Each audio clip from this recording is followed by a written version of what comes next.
Hi friends, வாங்க கருப்பு உளுந்தங்கஞ்சி எப்படி செய்கிறதுன்னு பார்க்கலாம். ஃபஸ்ட்டு கடாயில் கருப்பு உளுந்தை சேர்த்து நல்லா வறுத்து எடுத்துக்கணும். நான் இதில் வெள்ளை உளுந்தை சேர்த்துருக்கேன். எதுக்காக அப்படின்னா நமக்கு அப்போனா தான் ஃப்ரை ஆச்சா இல்லையான்னு நமக்கு தெரியும், அதுக்காக. அதுக்கப்புறம் அரிசி எடுத்து நல்லா வறுத்து எடுத்துக்கணும். அதுக்கப்புறம் ஃப்ளேவருக்காக பாதாமும் நான் முந்திரியும் சேர்த்து ஆட் பண்ணியிருக்கேன்.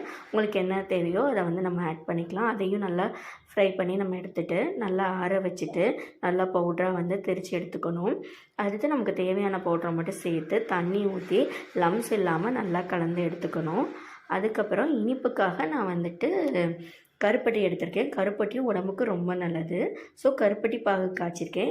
இதில் மண் ஏதாவது இருக்க சான்ஸ் இருக்குது. ஸோ நான் இதையும் வடிகட்டி நான் அந்த மிக்ஸில் ஆட் பண்ணிட்டு எல்லாரையும் ஒன்று சேர்த்து நல்லா கலந்து விடணும். கலந்து விட்டுட்டு அடுப்பில் நல்லா கொதிக்க வச்சு இறக்குறோம் அப்படின்னா டேஸ்டான கருப்பு உளுந்து கஞ்சி ரெடி. இது உடம்புக்கு ரொம்ப ரொம்ப நல்லது. எல்லாருமே சாப்பிட்லாம். இந்த வீடியோ பிடிச்சிருந்தா லைக் பண்ணுங்கள், ஷேர் பண்ணுங்கள், மறக்காமல் சப்ஸ்கிரைப் பண்ணிவிடுங்க.